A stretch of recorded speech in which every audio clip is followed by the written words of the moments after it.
Okay, so let's see if she has anything else to say. Who is Debella? This is her temple? A heathen. Lovely. Oh, don't put on that angry look. I'm just teasing you. Sure you are. Debella is the divine of beauty. She is a patron deity to artists and bards and those who seek life's simple pleasures. The temple offers her blessings to pilgrims and instruction in enjoying all life has to offer. Sounds good to me. Instruction? Where do I sign up? Well, you are lovely to look at, and there's so many things I could teach you, but I'm afraid the temple isn't taking in new students. Why is the temple closed? The sisters are communing with Debella. They can't be disturbed. You'll have to come back another time. Okay. Let's see if I can use this. I wonder what the blessing of Debella is. Let's check it out.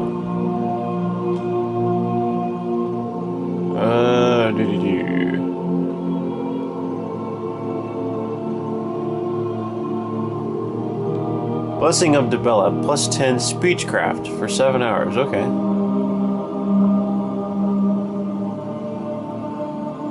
Oh, ho, ho.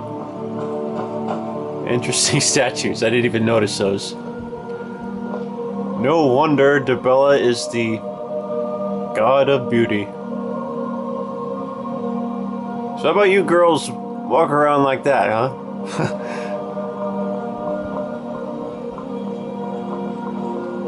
Okay.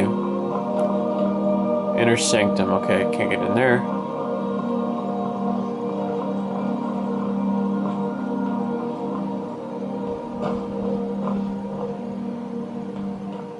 Anything else in here? It's a shrine. It's a different statue. Or it might be the same, just a different angle. Can I interact with anything? Nope. Alright.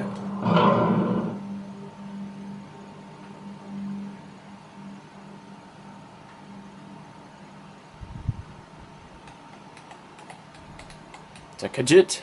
When sneaking, if the eye is partially open, someone is searching for you.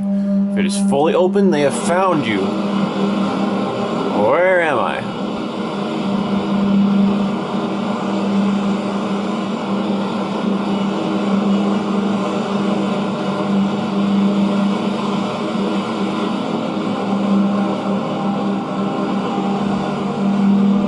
I have no idea where I am.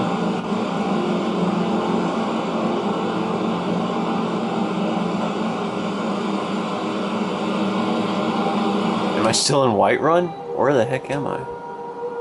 Whoa!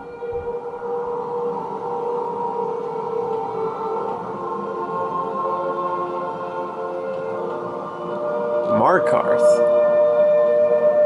Custom destination. That's weird.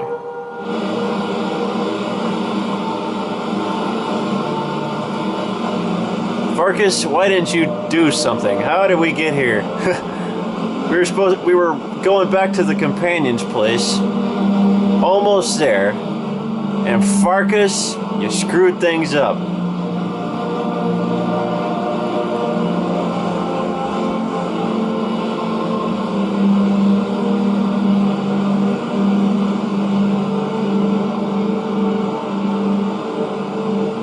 Thistle branch.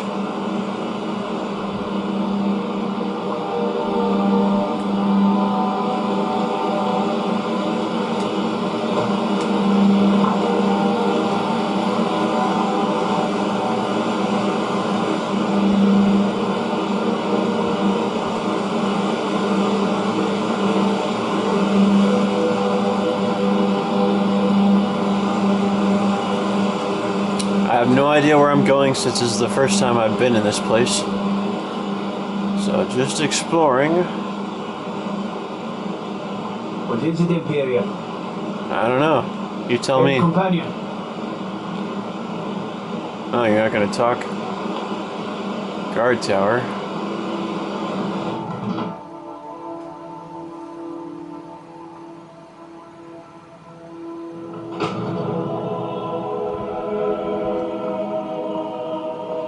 Okay. It's a pretty simple place. lantern.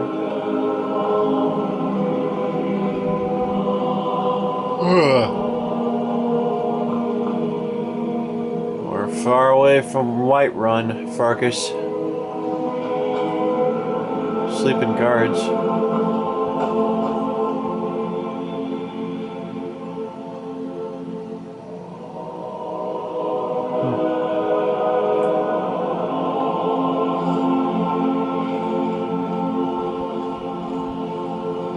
Skulk around here, cause some trouble.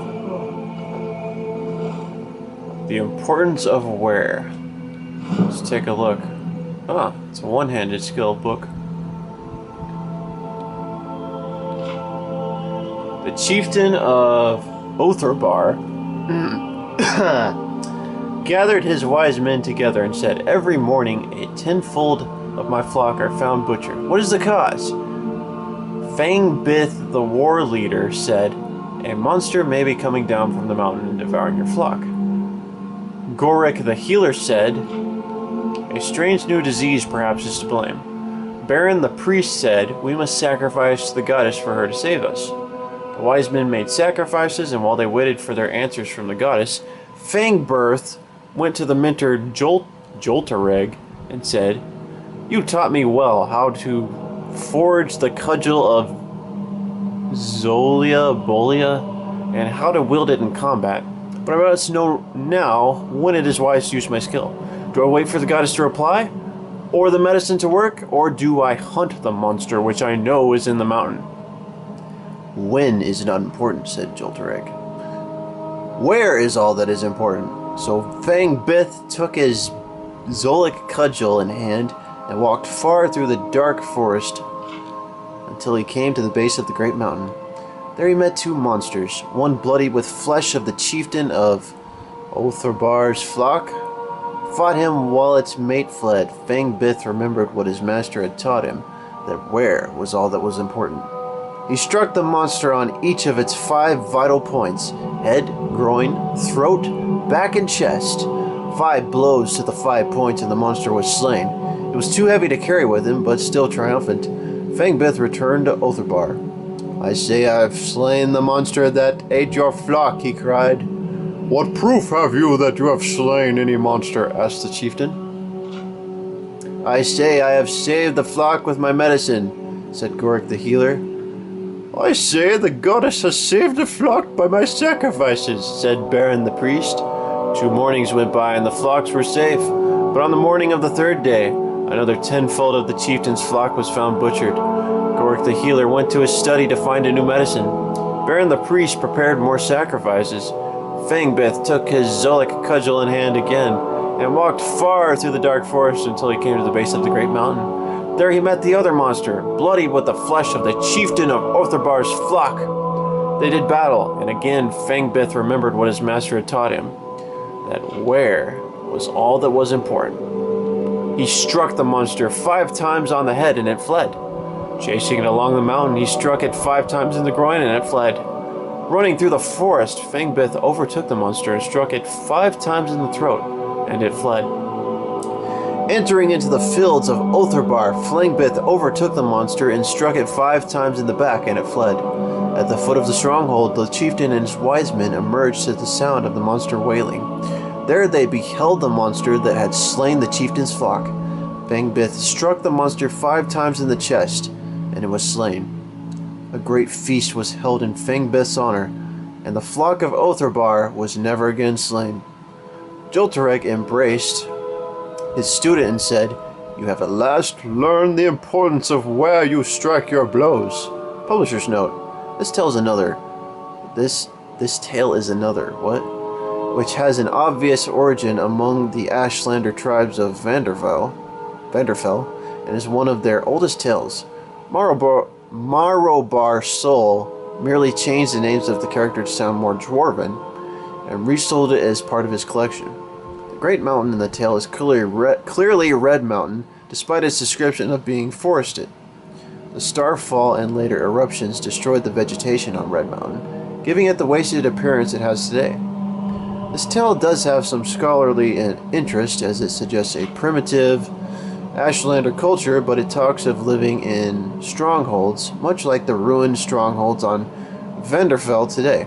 So it's talking about the dark elves, it sounds like, from Morrowind.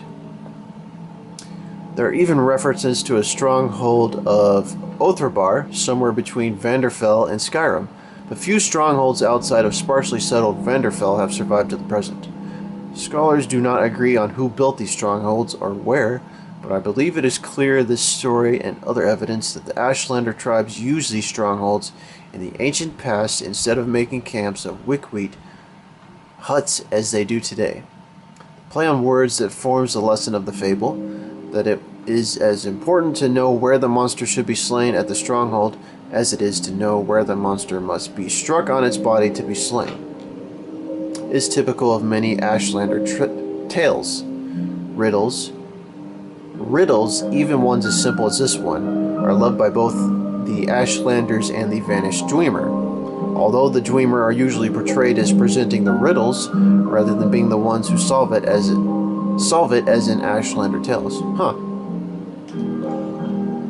Interesting read.